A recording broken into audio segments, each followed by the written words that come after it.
When it comes to jams, jellies, preserves, everything in that realm, Allison Duffy wrote the book.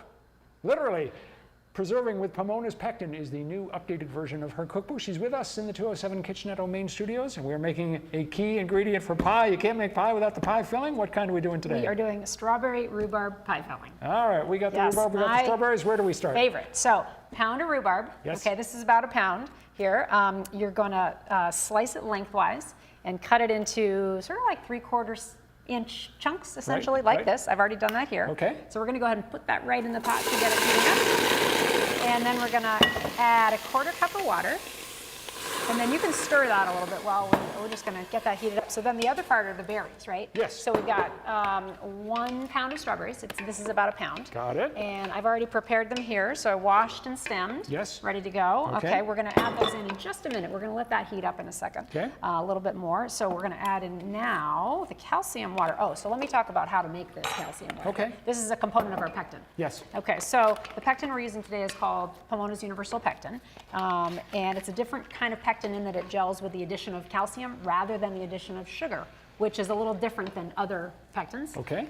So the first thing that you start with is you make your calcium water right here, which is a 1/2 teaspoon calcium powder, which is in here, 1/2 cup of water, and you put it in this jar, and then you're just going to keep this in the fridge. So every time you want to make jam with this pectin, you've got this. Ready to go. All right, so we're going to put in here, we're going to put in 2 teaspoons of the calcium water. All right, there. What does that taste like when you just have it straight? It tastes pretty much like nothing, honestly, and it'll last for a long time. You can taste it if you want. I've never really heard of it. People aren't hammering that stuff down. Now we're going to add the strawberries in there, start stirring those up, and then our lemon juice.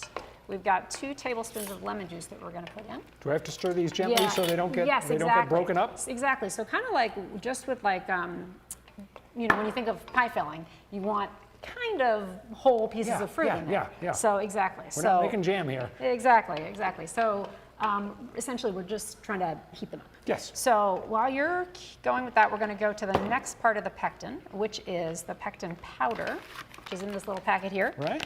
And I've got it measured out here. We've got 2.5 teaspoons pectin powder.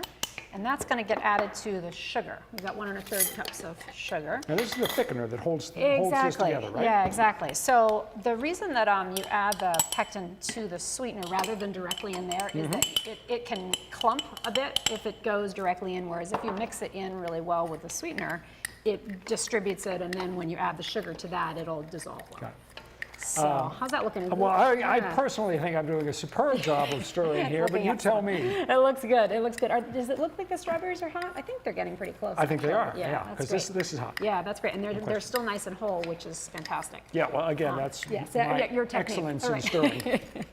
All right, so we're going to add the sugar pectin mixture, Okay. and then your job is to stir it a lot so that we dissolve the pectin as quickly as possible. Taking advantage of a strong back yes, and a weak exactly. mind There here, you just keep stirring.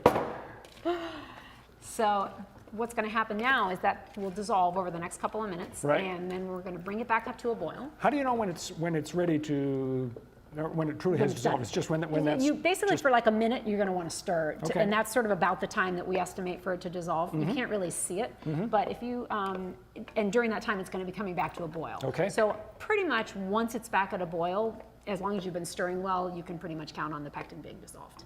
So this was considered done when it returns to a boil. Okay. And then after that, we will be putting it into, I like to have it in the pint jars. Right. In the pint jars, and it'll take 2 pint jars for pie filling. So all one would do is let this dissolve, bring it back up to a boil, then you let it cool. Correct. And then? Yes, so you definitely want it cool if you're going to use these glass jars, Okay. you know, to avoid breakage. So we can't exactly bring this all the way to conclusion, but you get the idea, especially anyone who's done this kind of thing before. Exactly, and so this, you don't need to can this. This can store well in the refrigerator, or it can go right in your pie. You know, as long as it's cool. It also will freeze well as long as you leave some space at the top of the jar. Oh, that's good to know. So you're eating strawberry rhubarb pie in December and January while the rest of us are feeling sad for ourselves. That's the idea. That's good to go. The recipe is, as always, on our website. Go to newscentermaine.com/207. You'll also find it on the app, and you'll find more information about Allison Duffy and her work in preserves as well. Allison, thank you so much.